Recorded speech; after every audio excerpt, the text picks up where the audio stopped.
এই যে আরফান নিশু আর হচ্ছে হলো সাকিব খানকে নিয়ে যে এই যে সোশ্যাল মিডিয়াতে একটা দ্বন্দ্ব হইতেছে, মানে এক ধরনের মারামারি হইতেছে, এটা সম্পর্কে আপনি কি জানেন অথবা এই সম্পর্কে আপনি কিছু বলতে শুনেন ভাই, একটা ভালো কথা বলছেন, এটার উত্তর দেই।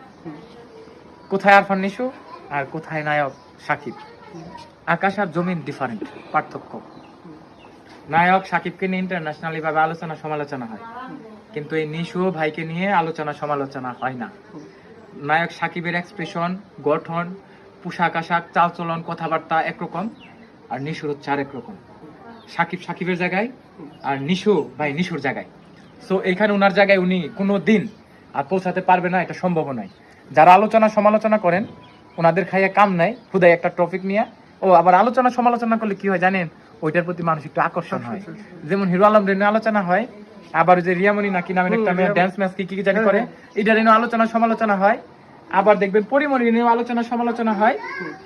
আবার মনে করেন আপনার এই যে কি বলে সাবানারি নিয়ে আলোচনা সমালোচনা হয়। তো এক একজনের ভাইরাল হওয়ার উদাহরণ দিয়ে দেই, ধরেন ভাইরাল সিদ্দিক, আচ্ছা হ্যাঁ রাইট, ওনাকে নিয়ে আলোচনা সমালোচনা হয়, আর নায়ক সাকিবকে নিয়েও সমালোচনা হয়। তাহলে নায়ক সাকিব আর ভাইরাল সিদ্দিক কি সেম হইলো? না, ক্রিম আপার নিয়ে আলোচনা সমালোচনা হয়। হ্যাঁ অবশ্যই। ক্রিম আপা আর ওই যে একটা মেয়ে আছে স্বপ্না খাতুন, যশোরের, ডোনেটের ভিডিও বানায়, দুইজন কি এক হইলো? তো এই জিনিসটা মাথায় রাখবেন, আলোচনা সমালোচনা করতে পারে কিন্তু দুইজন সেম নয়। যে যার জায়গায় ওই রকম আছে, কিন্তু তার জায়গায় সে পৌঁছাইতে পারবে না, এটা সম্ভব নয়। কোনোদিন সম্ভব কারণ উনার লাইনটা একরকম। ধরেন আপনি যদি কক্সবাজার এইদিকে যান আর এইদিকে হচ্ছে পঞ্চগড়, আপনি কক্সবাজার দিকে রওনা দিলে তো পঞ্চগড় পৌঁছাইতে পারবেন না।